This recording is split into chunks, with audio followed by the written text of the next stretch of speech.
اللہ اللہ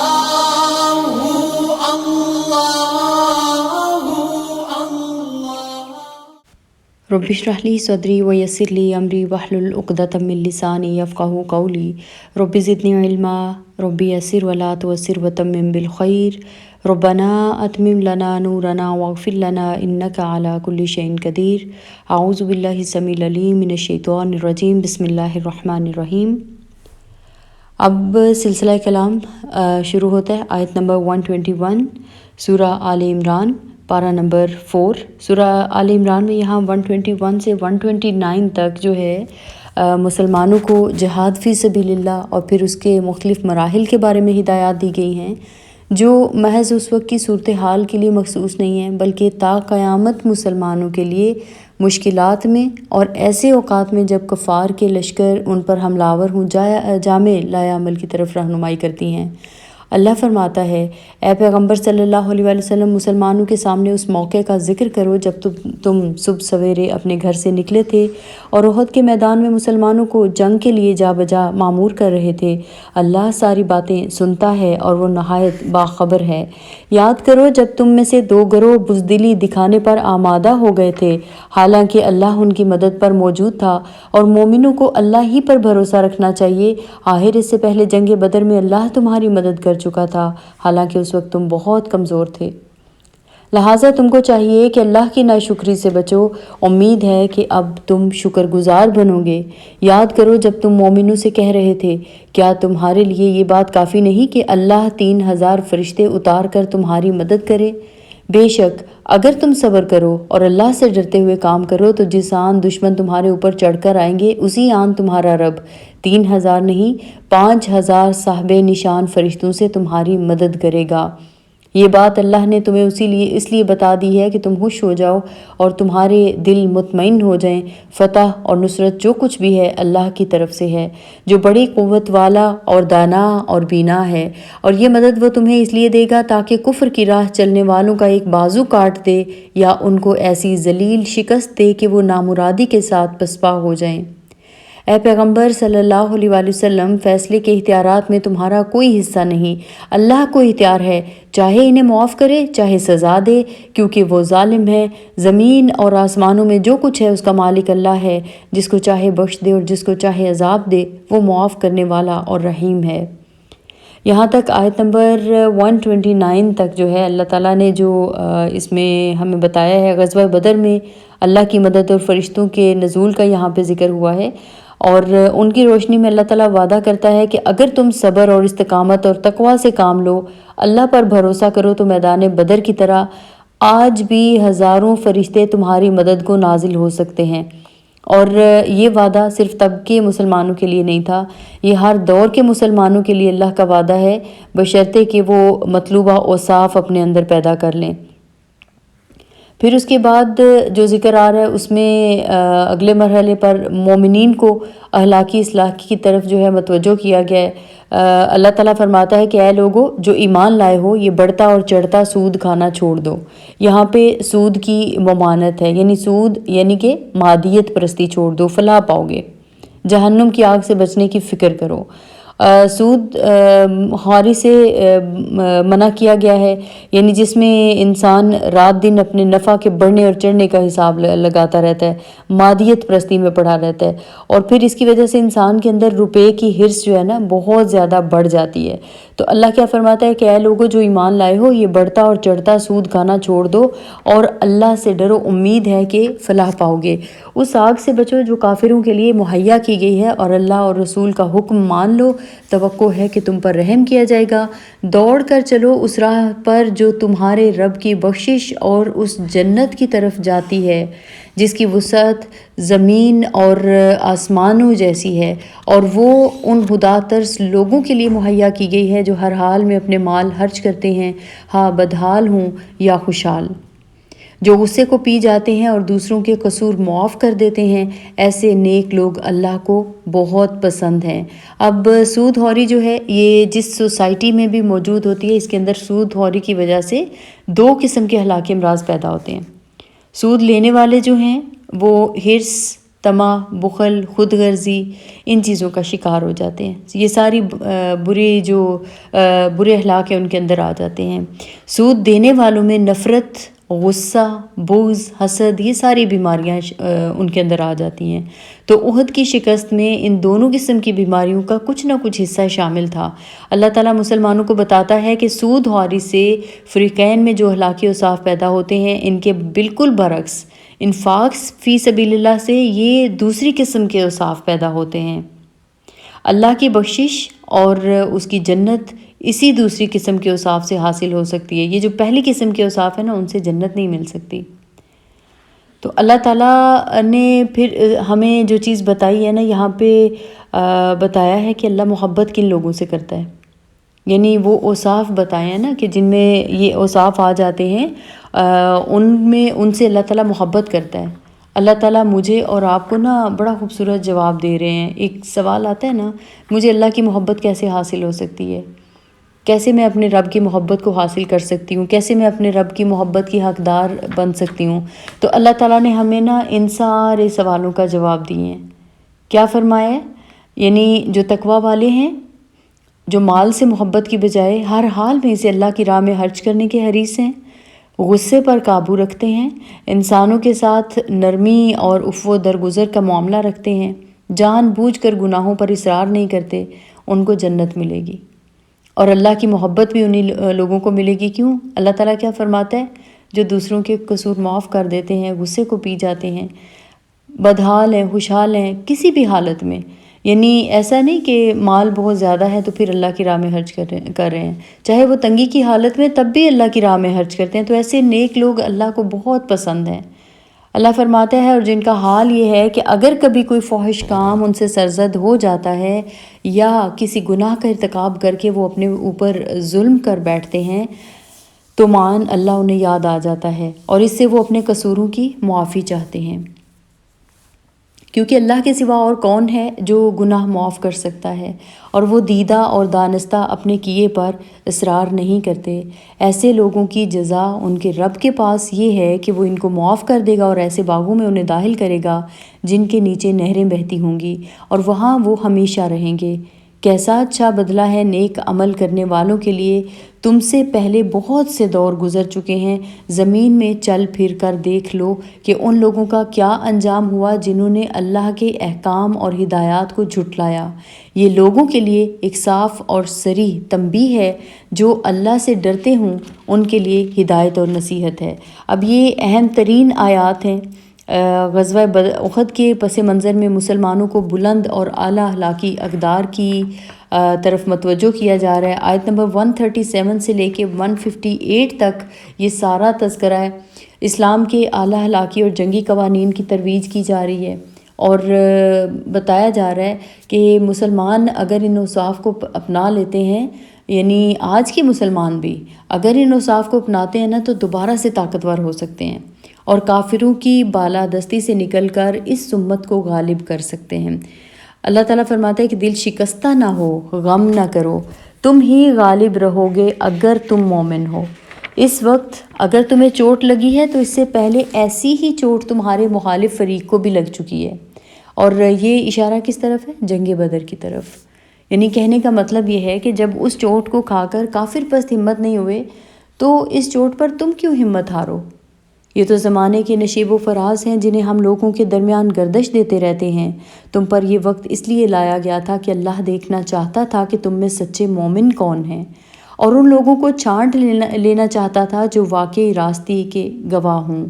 اصل الفاظ ہیں وَيَتَّخِذَ مِنکم شُہَداء، یعنی اس کا ایک مطلب تو یہ ہے کہ تم میں سے کچھ شہید لینا چاہتا تھا، یعنی کچھ لوگوں کو شہادت کی عزت بخشنا چاہتا تھا. اور دوسرا مطلب کیا ہے کہ اہل ایمان اور منافقین کے اس مخلوط گروہ میں سے جس پر تم اس وقت مشتمل ہو، ان لوگوں کو الگ چھانٹ لینا چاہتا تھا جو حقیقت میں شہداء علی الناس ہیں، یعنی اس منصب جلیل کے اہل ہیں جس پر ہم نے امت مسلمہ کو سرفراز کیا ہے. کیونکہ ظالم لوگ اللہ کو پسند نہیں ہیں، اور وہ اس آزمائش کے ذریعے سے مومنوں کو الگ چھانٹ کر کافروں کی سرکوبی کر دینا چاہتا تھا. کیا تم نے یہ سمجھ رکھا ہے کہ یوں ہی جنت میں چلے جاؤ گے؟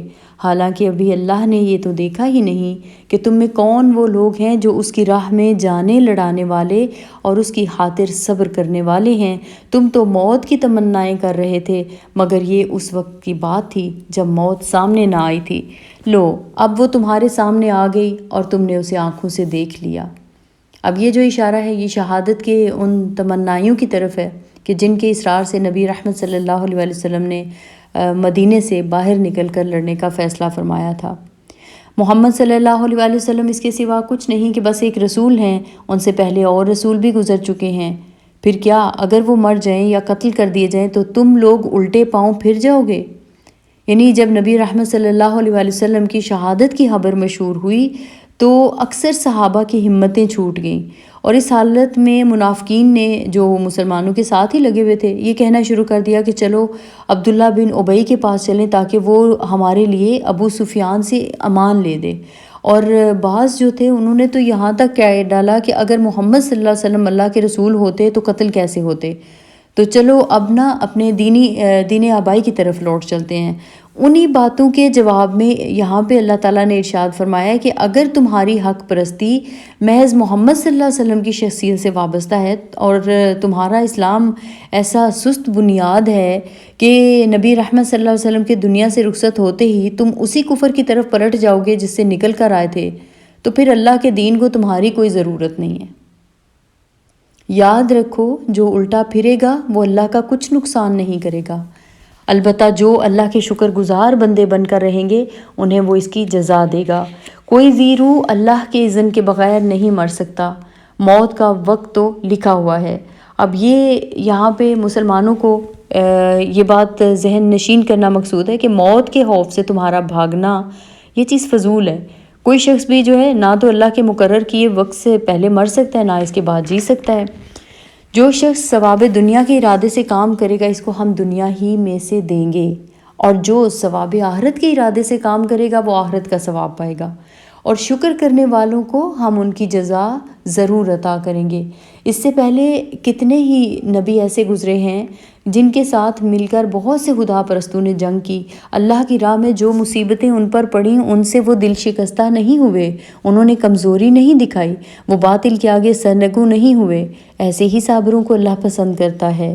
ان کی دعا بس یہ تھی، ربنا اغفر لنا ذنوبنا واسرافنا فی امرنا وثبت اقدامنا وانصرنا علی القوم الکافرین۔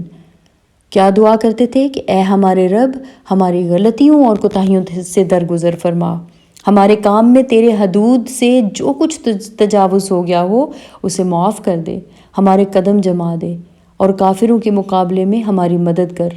آخرکار اللہ نے ان کو دنیا کا ثواب بھی دیا اور اس سے بہتر ثواب آخرت بھی عطا کیا۔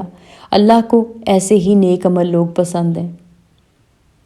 جو لوگ صرف دنیا کی فکر کر رہے ہیں، جو صرف دنیا کے لیے ہر چیز چاہتے ہیں، جو ساری نعمتیں اور اپنے نیکیوں کے اجر دنیا میں پا لینا چاہتے ہیں، اللہ ان کو سب دنیا میں بس دے دیتا ہے، اور دنیا میں وہی کچھ ملتا ہے جو کہ مقدر میں لکھا ہوا ہے۔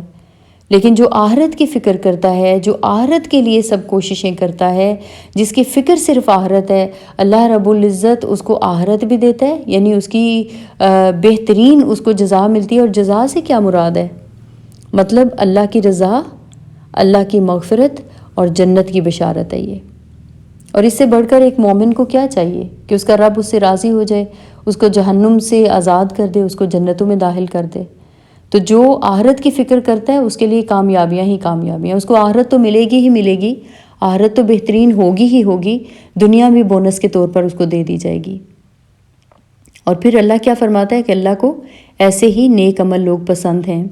اے لوگو جو ایمان لائے ہو، اگر تم ان لوگوں کے اشاروں پر چلو گے جنہوں نے کفر کی راہ اختیار کی ہے تو وہ تم کو الٹا پھیر لیے جائیں گے اور تم نامراد ہو جاؤ گے۔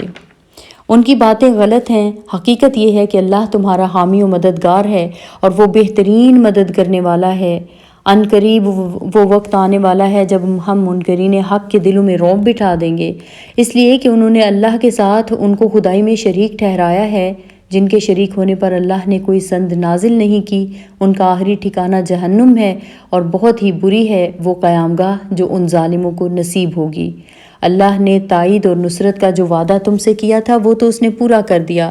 ابتدا میں اس کے حکم سے تم ہی ان کو قتل کر رہے تھے، مگر جب تم نے کمزوری دکھائی اور اپنے کام میں باہم اختلاف کیا، اور جو ہی کہ وہ چیز اللہ نے تمہیں دکھائی جس کی محبت میں تم گرفتار تھے، یعنی کہ مال غنیمت، تم اپنے سردار کے حکم کی خلاف ورزی کر بیٹھے، اس لیے کہ تم میں سے کچھ لوگ دنیا کے طالب تھے اور کچھ آخرت کی خواہش رکھتے تھے۔ تب اللہ نے تمہیں کافروں کے مقابلے میں پسپا کر دیا تاکہ تمہاری آزمائش کرے، اور حق یہ ہے کہ اللہ نے پھر بھی تمہیں معاف ہی کر دیا، کیونکہ مومنوں پر اللہ بڑی نظر عنایت رکھتا ہے۔ یاد کرو جب تم بھاگے چلے جا رہے تھے، کسی کی طرف پلٹ کر دیکھنے تک کا ہوش تمہیں نہ تھا، اور رسول صلی اللہ علیہ وآلہ وسلم تمہارے پیچھے تم کو پکار رہا تھا۔ اس وقت تمہاری اس روش کا بدلہ اللہ نے تمہیں یہ دیا کہ تم کو رنج پر رنج دیے۔ اب یہ رنج پر رنج کیا ہیں؟ رنج ہزیمت کا، رنج اس خبر کا کہ نبی صلی اللہ علیہ وآلہ وسلم نعوذ باللہ شہید ہو گئے ہیں، رنج اپنے کثیر التعداد مقتولوں کا اور مجروحوں کا، جو کہ اس جنگ میں مسلمانوں کی غلطی کی وجہ سے ہی شدید زخمی ہوئے۔ بہت سے مسلمان جو ہیں، بہت ہی قیمتی جانیں ضائع ہو گئیں، بہت سارے مسلمان شہید ہو گئے، اور پھر رنج اس بات کا کہ اب گھروں کی بھی خیر نہیں ہے۔ 3000 دشمن، جن کی تعداد مدینے کی مجموعی آبادی سے بھی زیادہ تھی، یہ شکست ہوردہ فوج کو رونگتے ہوئے قصبے میں آ گھسیں گے اور سب کو تباہ کر دیں گے۔ تو یہ بیسیکلی رنج۔ تو کیا فرمایا کہ تاکہ آئندہ کے لیے تمہیں یہ سبق ملے کہ جو کچھ تمہارے ہاتھ سے جائے یا جو مصیبت تم پر نازل ہو، اس پر ملول نہ ہو۔ اللہ تمہارے سب اعمال سے باخبر ہے۔ اس غم کے بعد پھر اللہ نے تم میں سے کچھ لوگوں پر ایسی اطمینان کی سی حالت طاری کر دی کہ وہ اونگھنے لگے۔ اب یہ بھی ایک عجیب تجربہ تھا جو اس وقت لشکر اسلام کے بعض لوگوں کو پیش آیا۔ حضرت ابو طلحہ رضی اللہ تعالیٰ عنہ جو اس جنگ میں شریک تھے، خود بیان کرتے ہیں کہ اس حالت میں ہم پر اونگ کا ایسا غلبہ ہو رہا تھا کہ تلواریں ہاتھ سے چھوٹی پڑتی تھی، مگر ایک دوسرا گروہ جس کے لیے ساری اہمیت بس اپنے مفاد ہی کی تھی، اللہ کے متعلق طرح طرح کے جاہلانہ گمان کرنے لگا جو سراسر خلاف حق تھے۔ یہ لوگ اب کہتے ہیں کہ اس کام کے چلانے میں ہمارا بھی کوئی حصہ ہے۔ ان سے کہو کسی کا کوئی حصہ نہیں، اس کام کے سارے اختیارات اللہ کے ہاتھ میں ہیں۔ دراصل یہ لوگ اپنے دلوں میں جو بات چھپائے ہوئے ہیں اسے تم پر ظاہر نہیں کرتے۔ ان کا اصل مطلب یہ ہے کہ اگر قیادت کے اختیارات میں ہمارا کچھ حصہ ہوتا تو یہاں ہم مارے نہ جاتے۔ ان سے کہہ دو کہ اگر تم اپنے گھروں میں بھی ہوتے تو جن لوگوں کی موت لکھی ہوئی تھی وہ خود اپنی قتل گاہوں کی طرف نکل آتے، اور یہ معاملہ جو پیش آیا یہ تو اس لیے تھا کہ جو کچھ تمہارے سینوں میں پوشیدہ ہے اللہ اسے آزما لے، اور جو کھوٹ تمہارے دلوں میں ہے اسے چھانٹ دے۔ اللہ دلوں کا حال خوب جانتا ہے۔ تم میں سے جو لوگ مقابلے کے دن پیٹھ پھیر گئے تھے، ان کی اس لغزش کا سبب یہ تھا کہ ان کی بعض کمزوریوں کی وجہ سے شیطان نے ان کے قدم ڈگمگا دیے تھے۔ اللہ نے انہیں معاف کر دیا۔ اللہ بہت درگزر کرنے والا اور بردبار ہے۔ اے لوگو جو ایمان لائے ہو، کافروں کی سی باتیں نہ کرو جن کے عزیز و اقارب اگر کبھی سفر پر جاتے ہیں یا جنگ میں شریک ہوتے ہیں اور وہاں کسی حادثے سے دوچار ہو جاتے ہیں تو وہ کہتے ہیں کہ اگر وہ ہمارے پاس ہوتے تو نہ مارے جاتے اور نہ قتل ہوتے۔ اللہ اس قسم کی باتوں کو ان کے دلوں میں حسرت اور اندوہ کا سبب بنا دیتا ہے، ورنہ دراصل مارنے اور جلانے والا تو اللہ ہی ہے، اور تمہاری تمام حرکات پر وہی نگران ہے۔ اگر تم اللہ کی راہ میں مارے جاؤ یا مر جاؤ تو اللہ کی جو رحمت اور بخشش تمہارے حصے میں آئے گی وہ ان ساری چیزوں سے زیادہ بہتر ہے جنہیں یہ لوگ جمع کرتے ہیں، اور ہاں تم مرو یا مارے جاؤ، بہرحال تم سب کو سمٹ کر جانا اللہ ہی کی طرف سے ہے۔ اب اللہ رب العزت نے یہاں پہ اب دیکھیے کہ ایک تو شکست خوردہ مومنین کے دلوں پر یہاں پہ مرہم رکھتا ہے اور فرماتا ہے کہ اگر تم صحیح مومن بن جاؤ تو آج بھی تم کفار پر غالب آ سکتے ہو۔ پھر اللہ تعالیٰ نے اگر احد میں عارضی شکست سے دوچار کیا یا کبھی بھی شکست سے دوچار کرتا ہے تو اس لیے کہ مومنین کا امتحان لے، مخلصین اور منافقین کی چھانٹی کر دے۔ اللہ فرماتا ہے کہ کیا تم نے سمجھ رکھا ہے کہ یوں ہی جنت میں داخل ہو جاؤ گے، جبکہ اللہ کو تو یہ دیکھنا ہے کہ اللہ کی راہ میں جانیں لڑانے والے، صبر کرنے والے کون ہیں، اور کون ہیں جو کہ اپنی جان تک اس راہ میں لگا دینے والے ہیں۔ تو پھر ایسے لوگوں کو چن کر اللہ تعالیٰ بلند درجے عطا فرماتا ہے۔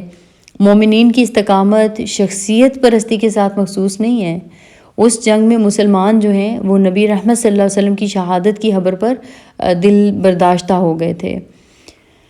اے پیغمبر صلی اللہ علیہ وسلم، یہ اللہ کی بڑی رحمت ہے کہ تم ان لوگوں کے لیے بہت نرم مزاج واقع ہوئے ہو، ورنہ اگر کہیں تم تندخو اور سنگ دل ہوتے تو یہ سب تمہارے گرد و پیش سے چھٹ جاتے۔ ان کے قصور معاف کر دو، ان کے حق میں دعائے مغفرت کرو اور دین کے کام میں ان کو بھی شریک مشورہ رکھو۔ پھر جب تمہارا عزم کسی رائے پر مستحکم ہو جائے تو اللہ پر بھروسہ کرو۔ اللہ کو وہ لوگ پسند ہیں جو اسی کے بھروسے پر کام کرتے ہیں۔ اللہ تمہاری مدد پر ہو تو کوئی طاقت تم پر غالب آنے والی نہیں، اور وہ تمہیں چھوڑ دے تو اس کے بعد کون ہے جو تمہاری مدد کر سکتا ہے؟ پس جو سچے مومن ہیں ان کو اللہ ہی پر بھروسہ رکھنا چاہیے۔ کسی نبی کا یہ کام نہیں ہو سکتا کہ وہ خیانت کر جائے۔ اب یہ جو معاملہ ہے بیسیکلی کیا ہوا تھا کہ جن تیر اندازوں کو رسول اللہ صلی اللہ علیہ وسلم نے عقب کی حفاظت کے لیے بٹھایا تھا، جب انہوں نے دیکھا کہ دشمن تو میدان چھوڑ کے بھاگ گیا ہے اور جو باقی کے لوگ ہیں وہ مال غنیمت اکٹھا کر رہے ہیں، تو ان کو یہ اندیشہ ہوا کہ کہیں سارا مال غنیمت انہی کو نہ مل جائے جو سب مال اکٹھا کر رہے ہیں اور ہم تقسیم کے موقع پر محروم رہ جائیں۔ اسی وجہ سے انہوں نے وہ اپنی جگہ چھوڑ دی۔ جنگ ختم ہونے کے بعد ظاہر ہے جب انہوں نے اپنی جگہ چھوڑی تو اس وجہ سے مسلمانوں کا بہت بڑا نقصان ہوا، کیونکہ حضرت خالد بن ولید جو بھی مسلمان نہیں ہوئے تھے انہوں نے اپنے لشکر کو اکٹھا کیا اور پیچھے سے عقب سے جو ہے مسلمانوں پر حملہ کیا، اور اس اچانک حملے سے مسلمان گھبرا گئے اور پھر اس وقت بہت زیادہ جانی نقصان ہوا، بہت سے لوگ جو ہیں وہ شدید زخمی ہوئے، اور یہ ایسا معاملہ تھا کہ اس وجہ سے مسلمانوں کا اتنا شدید نقصان ہوا۔ تو جنگ ختم ہونے کے بعد جب رسول اللہ صلی اللہ علیہ وسلم مدینہ واپس تشریف لائے، ان لوگوں کو بلا کر اس نافرمانی کی وجہ دریافت کی تو انہوں نے جواب میں کچھ عذرات پیش کیے جو کہ انتہائی کمزور تھے۔ دیکھیں ایک چیز یہاں پہ جو سمجھ آتی ہے نا، اس سے پیچھے جو ہم آیات پڑھتے آئے ہیں، اللہ رب العزت نے بار بار ہمیں کس چیز کی ترغیب دی؟ اطیعوا اللہ و اطیعوا الرسول۔ کامیابی چاہیے اللہ کی اطاعت کرو، رسول کی اطاعت کرو، یعنی کہ ہم پر یہ چیز فرض کر دی گئی ہے۔ اگر ہم اللہ کی اطاعت نہیں کریں گے یا رسول اللہ صلی اللہ علیہ وسلم کی اطاعت نہیں کریں گے تو ہم ہمیشہ ناکام اور نامراد ہی رہیں گے۔ آج ہماری ذلت اور خواری کی وجہ ہی یہ ہے، ہم لوگوں نے نا جو اطاعت کرنے والے نا ان کو کئی نام دے رکھے ہیں، اور ہم سمجھتے ہیں کہ اگر ہم اطاعت کریں گے تو ہم پتہ نہیں کس طرح کے لگیں گے، ہم یہود و نصارہ کی اطاعت کرنے میں لگے ہوئے ہیں۔ مسلمانوں نے ایک چیز میں اطاعت نہیں کی نا تو کس قدر جانی اور مالی نقصان اٹھانا پڑا۔ تو جب رسول اللہ صلی اللہ علیہ وسلم نے ان لوگوں کو بلایا اور ان سے پوچھا تو انہوں نے کچھ عذرات پیش کیے جو بہت کمزور تھے۔ اس پر رسول اللہ صلی اللہ علیہ وسلم نے فرمایا کہ اصل بات یہ ہے کہ تم کو ہم پر اطمینان نہیں تھا، تم نے یہ گمان کیا تھا کہ ہم تمہارے ساتھ خیانت کریں گے، تم کو حصہ نہیں دیں گے۔ تو یہ جو آیت مبارکہ ہے نا، اس کا اشارہ اسی طرف ہے کہ جب تمہاری فوج کے کمانڈر خود اللہ کے نبی ہیں، سارے معاملات ان کے ہاتھ میں ہیں، تو تمہارے دل میں یہ اندیشہ کیسے پیدا ہو گیا کہ نبی کے ہاتھ میں تمہارا مفاد محفوظ نہیں ہوگا؟ کیا اللہ کے پیغمبر سے یہ توقع رکھتے ہو کہ جو مال اس کی نگرانی میں ہو وہ دیانت، امانت اور انصاف کے سوا کوئی اور معاملہ کر سکتے ہیں، کسی اور طریقے سے بھی اس کو تقسیم کر سکتے ہیں؟ تو اللہ فرماتا ہے اور جو کوئی خیانت کرے تو وہ اپنی خیانت سمیت قیامت کے روز حاضر ہو جائے گا، پھر ہر متنفس کو اس کی کمائی کا پورا بدلہ مل جائے گا اور کسی پر کچھ ظلم نہ ہوگا۔ بھلا یہ کیسے ہو سکتا ہے کہ جو شخص ہمیشہ اللہ کی رضا پر چلنے والا ہو وہ اس شخص کے سے کام کرے جو اللہ کے غضب میں گھر گیا ہو اور جس کا آخری ٹھکانہ جہنم ہو جو بدترین ٹھکانہ ہے۔ اللہ کے نزدیک دونوں قسم کے آدمیوں میں بدرجہ فرق ہے اور اللہ سب کے اعمال پر نظر رکھتا ہے۔ در حقیقت اہل ایمان پر تو اللہ نے یہ بہت بڑا احسان کیا ہے کہ ان کے درمیان خود انہی میں سے ایک ایسا پیغمبر اٹھایا جو اس کی آیات انہیں سناتا ہے، ان کی زندگیوں کو سنوارتا ہے اور ان کو کتاب اور دانائی کی تعلیم دیتا ہے، حالانکہ اس سے پہلے یہی لوگ صریح گمراہیوں میں پڑے ہوئے تھے۔ اب دیکھیں یہاں پہ ان آیات میں سابقہ انبیاء اور ان کے ساتھیوں کی مثال دے کر سمجھایا ہے کہ انہوں نے ہر طرح کے مصائب میں استقامت اختیار کی، ہر حال میں اللہ سے جڑے رہے اور اس سے صبر اور استقامت کی دعائیں مانگتے رہے۔ کفار سے مرعوب ہونے اور ان کی اطاعت کرنے سے منع کیا گیا ہے۔ ہمیشہ اپنے اللہ پر توکل، اپنے نصب العین پر یکسوئی رکھنے کا حکم دیا گیا ہے یہاں پہ. اور پھر جو چیز بتائی ہے کہ غزوہ احد میں بھی اللہ تعالیٰ نے ابتدا میں مدد کی تھی، اور جب تم فتح مند تھے تو کیا ہوا کہ ایک گروہ نے نبی رحمت صلی اللہ علیہ وسلم کے حکم کی خلاف ورزی کی تو سب نے نقصان اٹھایا. اب اس میں دو باتیں اہم ہیں. ایک یہ کہ نبی صلی اللہ علیہ وآلہ وسلم کے حکم سے جو سرتابی ہے، اور دوسری کیا ہے، مال غنیمت کی محبت. آج کے لیے بھی یہی اصول ہیں. مسلمان جب جب رسول اللہ صلی اللہ علیہ وآلہ وسلم کی سنت سے ہٹیں گے، جب جب مال کی محبت میں گرفتار ہوں گے، وہی کچھ ہوگا جو آج ہو رہا ہے. آیت نمبر 159 سے پھر 163 تک جو چیز ڈسکس ہوئی ہے کہ نبی صلی اللہ علیہ وسلم کے کردار مبارک کی روشنی میں قیادت کے لیے مطلوب اوصاف کی طرف متوجہ کیا گیا ہے. یعنی کہ کسی بھی تحریک کے قائد کے اندر جو چیزیں ہونی چاہیے وہ ساتھیوں کے لیے نرمی ہے، وہ درگزر کی صفات ہیں.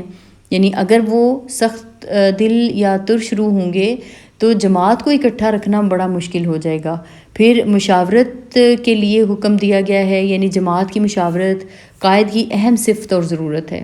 فیصلہ مشورے سے اور اللہ پر بھروسہ کر کے ہونا چاہیے، پھر ان فیصلوں پر عمل درآمد کرنا چاہیے.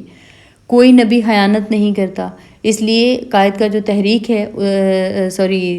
کا جو قائد ہے اس کو بھی عدل کرنا چاہیے، خیانت سے کام نہیں لینا چاہیے. اس کے بعد اللہ تعالیٰ نے بعثت نبی صلی اللہ علیہ وسلم کو یہاں پہ اپنا احسان قرار دیا ہے. آیت نمبر 164 میں آپ صلی اللہ علیہ وسلم کی بعثت کے یہاں پہ مقاصد بتائے ہیں کہ وہ کیا کرتے ہیں. اللہ کی آیات اور احکام پڑھ کر سناتے ہیں.